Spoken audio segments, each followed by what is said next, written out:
लीला, आज फिर मजदूरी नहीं मिली। 4 जगह गया, सबने मना कर दिया। लगता है अब पेट भरना भी मुश्किल हो जाएगा। मैंने सुबह कहा था ठाकुर साहब के यहाँ चले जाते। सुना है उनके खेत में काम करने वालों की जरूरत है। गया था, वहां भी कह रहे थे, रामू तुम्हारे हाथ पैर में पहले जैसी ताकत नहीं रही। एक बूढ़े से क्या उम्मीद करें। बाबा, मैं काम कर लूंगा। स्कूल के बाद खेत में हाथ बटा लूंगा। इससे आपकी मदद भी हो जाएगी और मुझे स्कूल जाने का भी समय मिल जाया करेगा। नहीं बेटा, अभी पढ़ाई ही पूरी करो। खेत में काम करना आसान नहीं। खेत में काम करने के लिए अभी तुम बहुत छोटे हो। मन लगाकर पढ़ाई करो ताकि तुम्हें मेरी तरह खेतों में काम न करना पड़े। बात तो ठीक है, मगर पेट की आग पढ़ाई नहीं देखती। घर में अनाज के नाम पर कुछ नहीं बचा। आज तो जैसे तैसे गुजारा कर लिया, कल क्या होगा? घर का सारा अनाज खत्म हो चुका है। भगवान भरोसे हैं लीला। हर रोज मैं उम्मीद लेकर निकलता हूँ, पर खाली हाथ लौट कर आता हूँ। मैं और क्या करूँ? मुझे कोई काम भी तो नहीं देता। कल सुबह गांव के ठाकुर से काम मांगूंगा, कुछ तो मिलेगा ही। ठाकुर साहब से? अरे, पिछली बार भी तो टाल दिया था। उनका भरोसा मत करना।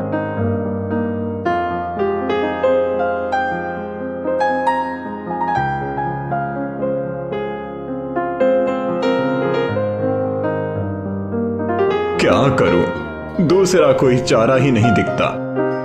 बाबा, अगर पैसे होते तो हम भी अच्छे कपड़े पहनते, मिठाई खाते ना।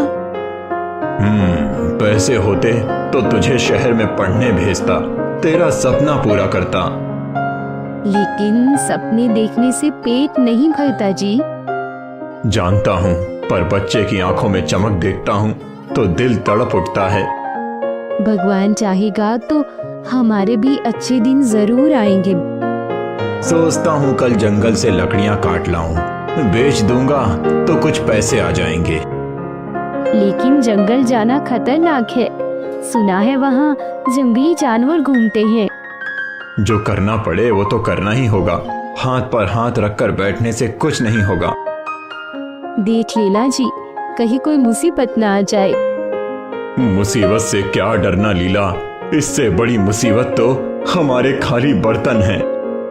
बस जी, कल जल्दी जाना, शायद कोई रास्ता निकल ही आएगा। कल आखिरी कोशिश करूंगा लीला। अगर कहीं से काम ना मिला तो जंगल से लकड़ियां ही काट लाऊंगा। अगली सुबह रामू भोर होते ही उठ गया। फटे पुराने कपड़े पहनकर खाली झोला लिए काम की तलाश में निकल पड़ा। ठाकुर साहब, कुछ काम हो तो बता दीजिए। घर में भूख से हाल बुरा है। रामू, अब तुमसे काम होगा। जवान लड़के चाहिए, बूढ़े से क्या होगा? साहब, कोशिश करूंगा। जितना कहोगे उतना करूंगा। बस कुछ काम दे दो। अच्छा, मेरे बाग में घास उखाड़नी है। सुबह से शाम तक काम करना होगा। रोज के 5 रुपए दूंगा। 5 रुपए? ठीक है साहब, कब से आऊं? आज से ही लग जाओ। क्या हुआ जी, काम मिला? हाँ, ठाकुर साहब के बाग में काम मिला है। बाबा, आज अच्छा खाना मिलेगा ना? उस रात पहली बार उनके घर में भूख की जगह उम्मीद थी। मेहनत की लौ चल चुकी थी और रामू ने ठान लिया था कि वह कभी हार नहीं मानेगा। अगली सुबह रामू उत्साह से भरा ठाकुर के बाग में पहुंचता है, आंखों में उम्मीद की चमक। जैसे ही वह बाग के अंदर जाता है, देखता है कि वहाँ पहले से ही एक आदमी काम कर रहा है। अरे, ये कौन काम कर रहा है? ओ भाई, कौन हो तुम? क्या काम है? मेरा नाम रामू है। ठाकुर साहब ने कल मुझे यहाँ काम पर रखा था। तुम यहाँ क्या कर रहे हो? मेरा नाम रघु है। ठाकुर साहब ने ही रखा है। सुबह से काम कर रहा हूँ। लेकिन उन्होंने तो मुझसे कहा था कि बाग की घास उड़ानी है। भाई मैं क्या करूं, मुझे तो बस काम के लिए बुलाया गया, तुम ठाकुर साहब से ही पूछ लो। रामू हैरान होकर इधर उधर देखता है। तभी ठाकुर साहब बाग में आते हैं। क्यों रामू, सुबह सुबह कैसे आना हुआ? साहब, आप ही ने तो कल कहा था कि बाग में घास उखाड़ने का काम कर देना। मैं तो उसी के लिए आया हूँ, लेकिन ये रघु। हाँ हाँ, कहा तो था, लेकिन अब काम की जरूरत नहीं, रघु को रख लिया है। मगर साहब, आपने मुझसे वादा किया था, मेरे घर में खाने को कुछ नहीं है। मेरी हालत देखिए। अरे ज्यादा भावुक मत हो, रघु की पत्नी मेरी घरवाली की जान पहचान की है, इसीलिए इसे काम पर रख लिया। तुमसे ज्यादा भरोसेमंद है। लेकिन साहब, मैंने भी मेहनत की थी, कल पूरा दिन खून पसीना बहाया। अब आप मुझे इस तरह कैसे मना कर सकते हैं? अरे भाई, जरूरत होगी तो बुला लेंगे, अभी तो कोई काम नहीं है। पर साहब, मेरे घर में 2 वक्त की रोटी भी नहीं है, बच्चे भूख से तड़प रहे हैं। मेरे लिए सबकी भूख मिटाना जरूरी नहीं है, समझे? चलो अब यहां से, बेकार की बहस मत करो। साहब, सिर्फ एक पेट की खातिर आया हूं, किसी का हक नहीं मार रहा। आपने वादा किया था। मैंने कहा ना, अब जरूरत नहीं है, रघु को काम पर रख लिया है, बात खत्म। रामू भाई माफ करना, मैंने जब काम मांगा तो साहब ने हाँ कर दी, मैं मजबूर हूँ। मजबूर तो मैं भी हूँ रघु, मगर अब क्या करूं? ठाकुर साहब, एक मौका दे दीजिए। सुबह सुबह दिमाग मत खराब करो, कहा ना, जरूरत पड़ी तो फिर बुला लेंगे, अब चलते बनो। साहब, कम से कम कल की मजदूरी तो दे दीजिए। अरे कौन सी मजदूरी, एक दिन के काम से कोई अमीर नहीं बन जाता, जाओ यहां से। पर साहब। देखो रामू, ज्यादा बातें मत बनाओ, मेरे पास वक्त नहीं है, जरूरत होगी तो खुद बुला लूंगा। पर साहब, मेरे बच्चे भूखे हैं। तो क्या करूं, मेरा घर नहीं चला रहे तुम, अब चलो भागो यहां से।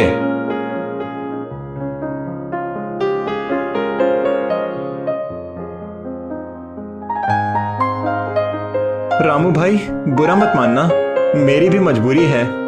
तेरी क्या गलती रघु, गलती तो मेरी किस्मत की है। रामू का गला सूख गया, आंखों में आंसू आ गए। वह चुपचाप सिर झुकाकर लौटने लगा। रामू भारी कदमों से ठाकुर के बाग से लौटता है, माथे पर पसीना, दिल में उदासी और आंखों में चिंता। घर के दरवाजे पर पहुंचकर उसने धीरे से पुकारा। दरवाजा खुलता है। लीला की आंखों में उम्मीद की झलक थी, पर रामू का चेहरा देखते ही वह समझ गई कि कुछ ठीक नहीं हुआ। क्या हुआ जी, काम मिल गया? नहीं, ठाकुर ने मना कर दिया। मना कर दिया? पर क्यों? कल ही तो कहा था कि काम मिलेगा। बता रहा हूँ, सब बता रहा हूँ। तो जल्दी बताइए ना, ये चुप क्यों खड़े हैं? बोलिए जल्दी। जब मैं बाग में पहुंचा तो वहां पहले से ही एक आदमी काम कर रहा था, रघु नाम का, क्योंकि उनकी बीवी ठाकुर की घरवाली की जान पहचान की है। अपने ही लोग अपनों को काम देंगे ना, हमें क्यों देंगे? ठाकुर को फिर से बोलकर देखते हैं, शायद। अरे उसने साफ मना कर दिया, कहता है काम नहीं है, जरूरत होगी तो बुला लेंगे। जब जरूरत होगी तब तो हम भूखे मर जाएंगे। और राघव, उसका क्या? वो भी तो हर रोज भूख से बिलखता है ना। सुनो जी, एक बात कहूँ? बोलो। जंगल से लकड़ियाँ काट लाओ, बेचेंगे तो कुछ पैसे आ जाएंगे। कम से कम 1-2 दिन का गुजारा तो हो ही जाएगा। सोच ही रहा हूँ, मगर जंगल जाना आसान नहीं है। सुना है वहाँ जंगली जानवर घूमते हैं। तो क्या भूखे मर जाए? एक बार फिर कोशिश करके तो देखो, शायद कुछ हाथ लग जाए। हाँ, सही कह रही हो, खाली बैठने से कुछ नहीं होगा। रामू ने लंबी सांस ली और घर से बाहर निकल पड़ा। रास्ते में एक पेड़ के नीचे बैठा हुआ आदमी दिखा जो सिर झुकाए सोच में डूबा हुआ था। पास जाने पर पहचान गया, वह सुखिया था। अरे सुखिया, तू यहाँ क्या कर रहा है? क्या बताऊं भाई, मन भर गया है। क्यों रे, क्या हुआ? वही जो तेरे साथ हुआ, काम से निकाल दिया। तुझे भी? पर क्यों? कहते हैं अब तेरा काम नहीं चाहिए, तेरी जगह किसी और को रख लिया। तेरी जगह भी किसी अपने को ही रखा होगा, है ना? हाँ, साले बड़े लोग हम जैसे गरीबों की हालत नहीं समझते, बस अपने अपने लोगों को काम पकड़ा देते हैं। तो अब क्या करेगा? पता नहीं, सोच रहा था जंगल से लकड़ियां काट लाऊं, बेचूंगा तो 2 पैसे मिलेंगे। तो फिर मेरे साथ चल, मैं भी यही सोच रहा हूँ। 2 आदमी रहेंगे तो थोड़ा हौसला बना रहेगा। हाँ भाई, साथ चलेंगे तो डर भी कम लगेगा। रामू और सुखिया दोनों जंगल की ओर बढ़ने लगे। रास्ते भर दोनों अपने अपने दुख बांटते रहे। रामू, तेरा राघव कैसा है? कहने को तो ठीक है, लेकिन पेट खाली हो तो बच्चा भी बुझा बुझा सा रहता है। मेरे छोटे मोहन ने भी सुबह से कुछ नहीं खाया। पूछ रहा था, बाबा रोटी कब मिलेगी? क्या बताता उसे। बच्चों के सवालों के आगे हम जैसे गरीब बेबस हो जाते हैं सुखिया, दिल तड़प उठता है। सच कह रहा है भाई। जंगल का रास्ता सुनसान था। दोनों धीरे धीरे आगे बढ़ते गए। दोनों ने जंगल में घुसकर सूखी टहनियां इकट्ठी करनी शुरू की। परिश्रम से पसीने में भीगते हुए भी उनके चेहरे पर आशा की किरण थी। रामू और सुखिया जंगल में लकड़ियां बीनते और धीरे धीरे आगे बढ़ रहे थे। तभी रास्ते में एक बड़े पत्थर के पास एक साधु बाबा बैठे दिखे। लंबी जटा, भस्म लगा हुआ शरीर और आंखों में एक रहस्यमयी चमक। बाबा ने दोनों को रोक लिया।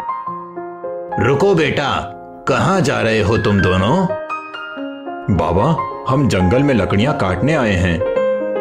घर में खाना खाने तक को नहीं है, काम भी छिन गया। अब जंगल से लकड़ियां लेकर बेचेंगे तो शायद पेट भर सकें। चेहरे से तो दिखता है कि बहुत दुखी हो, मगर बेटा इस जंगल में ऐसे भटकना ठीक नहीं। यहाँ कई रहस्य छिपे हैं। क्या करें बाबा, कोई और चारा नहीं। पेट की आंख से बड़ा डर कौन सा है? ठीक कहते हो बाबा, गांव में अब कोई काम नहीं। ठाकुर ने भी काम से निकाल दिया। बच्चे भूख से रोते हैं तो दिल छलनी हो जाता है। मगर बेटा, भूख से लड़ने के लिए लकड़ियां ही क्यों? कभी सुना है इस जंगल के रहस्य के बारे में? रहस्य? कैसा रहस्य बाबा? क्या कह रहे हैं आप? यहाँ बस डर और भूख के सिवा कुछ नहीं है।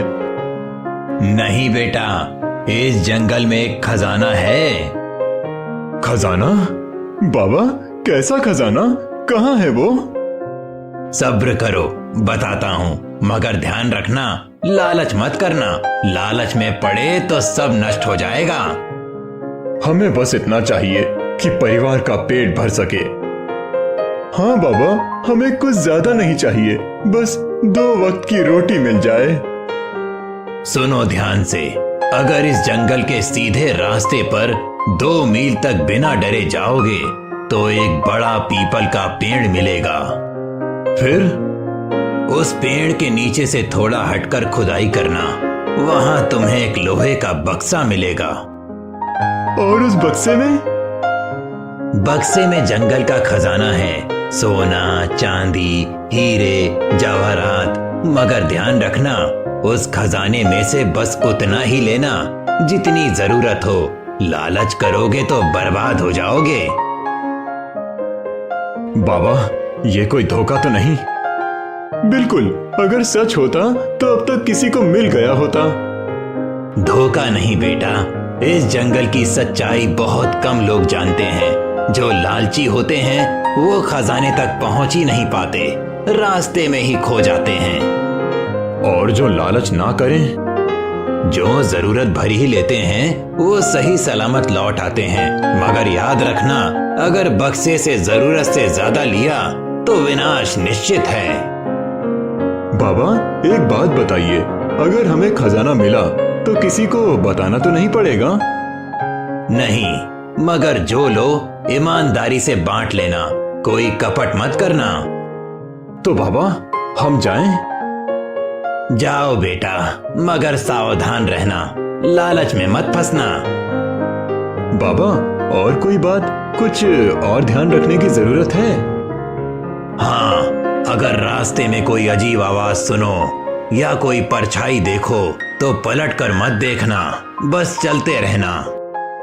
अजीब आवाज?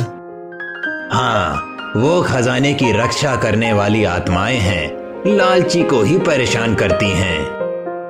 और अगर हम बिना लालच के जाएं? तो तुम्हें कोई नुकसान नहीं होगा। ठीक है बाबा, हम वैसा ही करेंगे जैसा आपने कहा। धन्यवाद बाबा, आपकी कृपा रही तो हमारा भाग्य बदल जाएगा। भाग्य खुद बनता है बेटा, मेहनत और ईमानदारी ही असली खजाना है। रामू और सुखिया ने बाबा को प्रणाम किया और जंगल के भीतर उस रहस्यमयी पीपल की ओर बढ़ गए।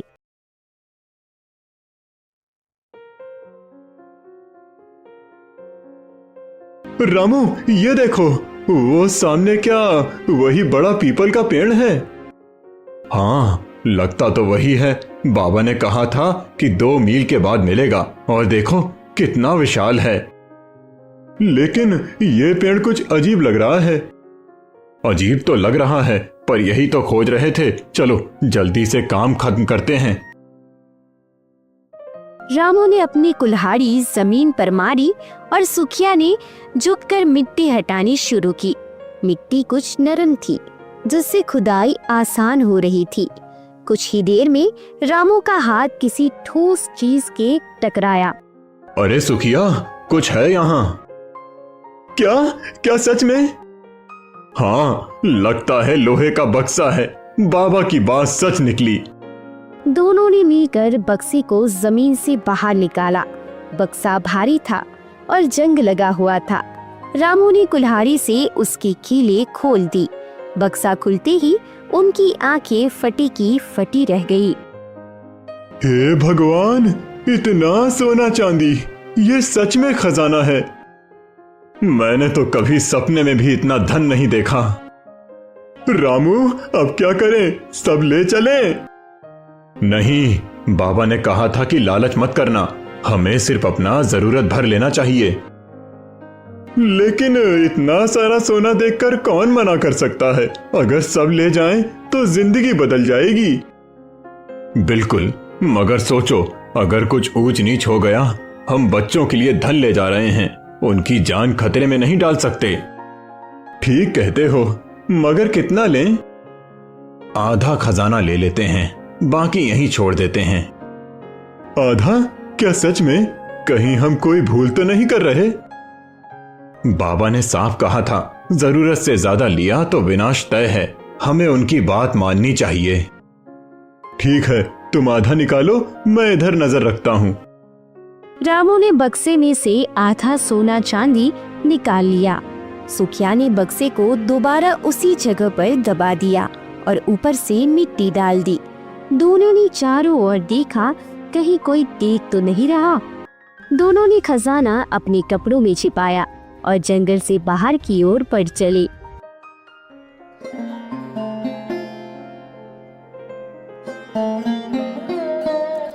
दोनों चुपचाप जंगल से बाहर निकल गए। रामू खजाना लेकर घर पहुंचता है। रात का समय था। रामू के हाथ में एक कपड़े में लिपटा खजाना था। सुनिए, इतनी देर कहाँ लगा दी? मैं तो चिंता में घुली जा रही थी। लीला, आज की रात हमारी किस्मत बदल गई। देखो, भगवान ने हमारी सुन ली। किस्मत? क्या बात कर रही हो? आखिर हुआ क्यों है? देखो, सोना चांदी से भरा खजाना। अब हमारी गरीबी खत्म। हे भगवान, ये कहाँ से लाए? कहीं चोरी चकारी का तो नहीं हो? नहीं लीला, जंगल में मिला है। एक साधु बाबा मिले थे, उन्होंने रास्ता बताया। सुखिया भी मेरे साथ था। आधा खजाना लाए हैं, आधा वहीं छोड़ दिया। लालच मत करना, ऐसा बाबा ने कहा था। क्या सच में? आधा क्यों छोड़ा? सब क्यों नहीं ले आए?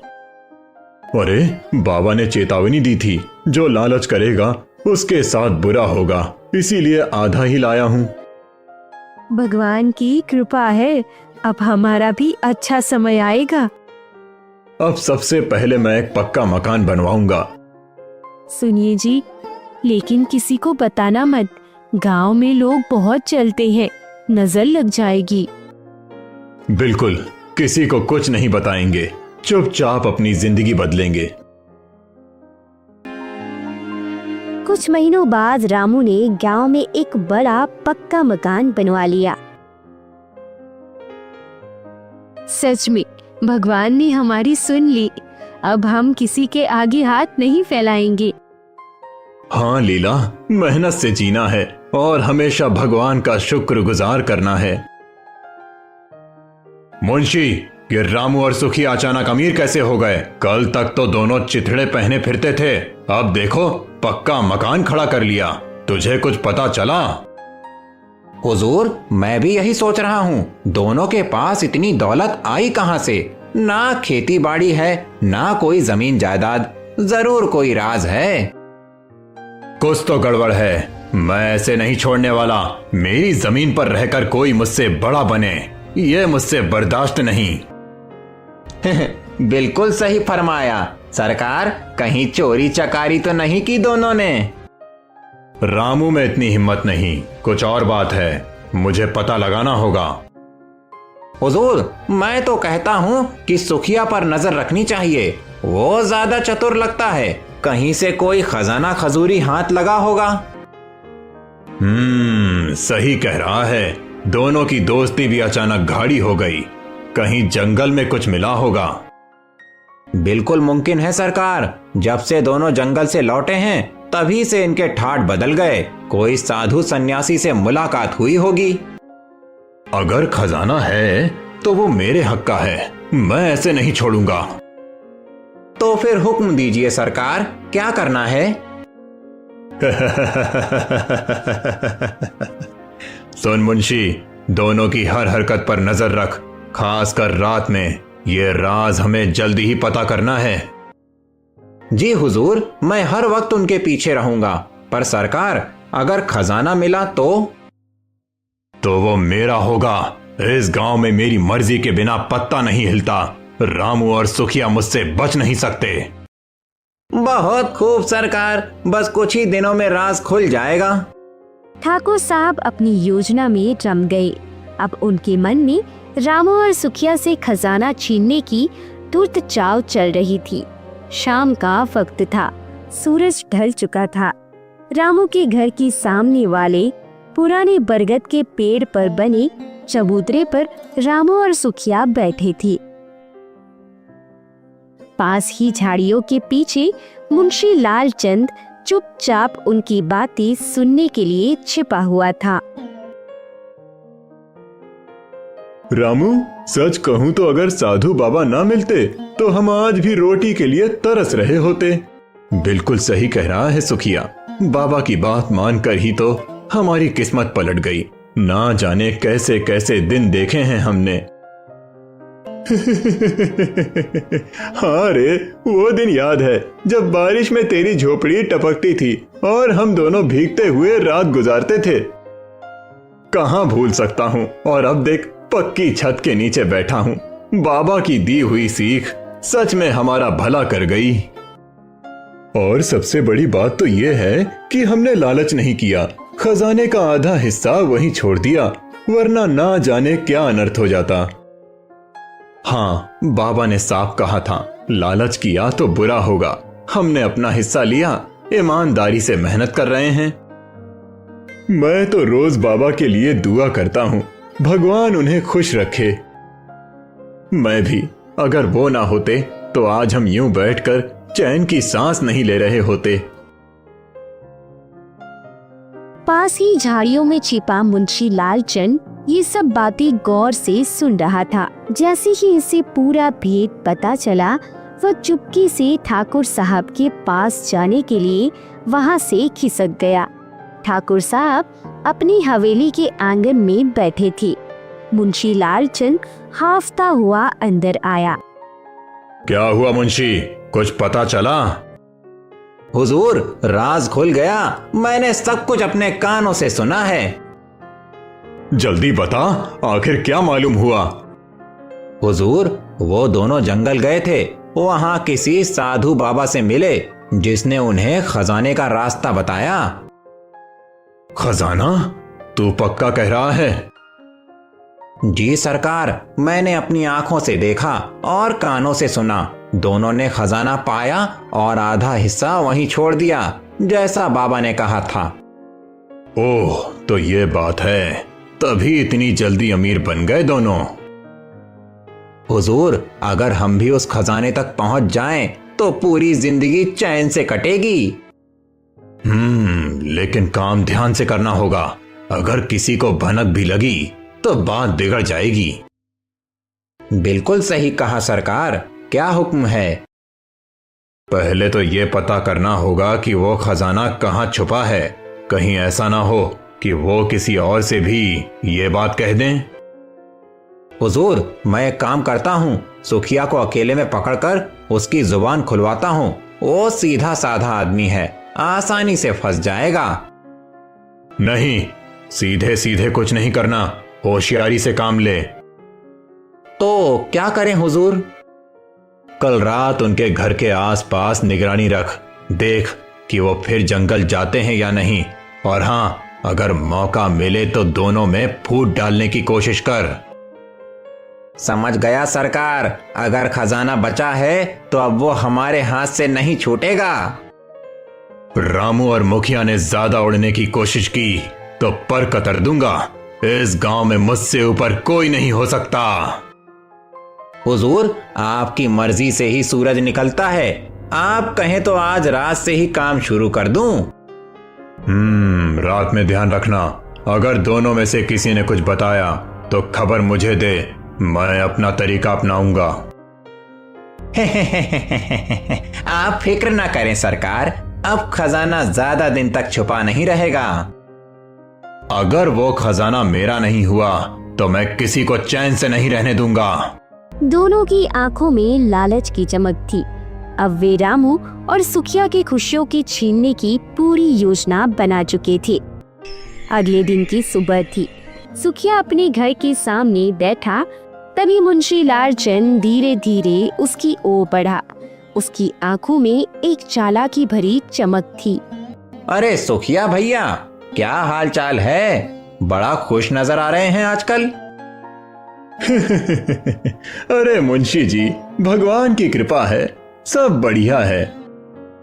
वाह भाई, मैं तो कहता हूँ आदमी की किस्मत जब बदलती है तो सब कुछ बदल जाता है। वैसे एक बात पूछूं?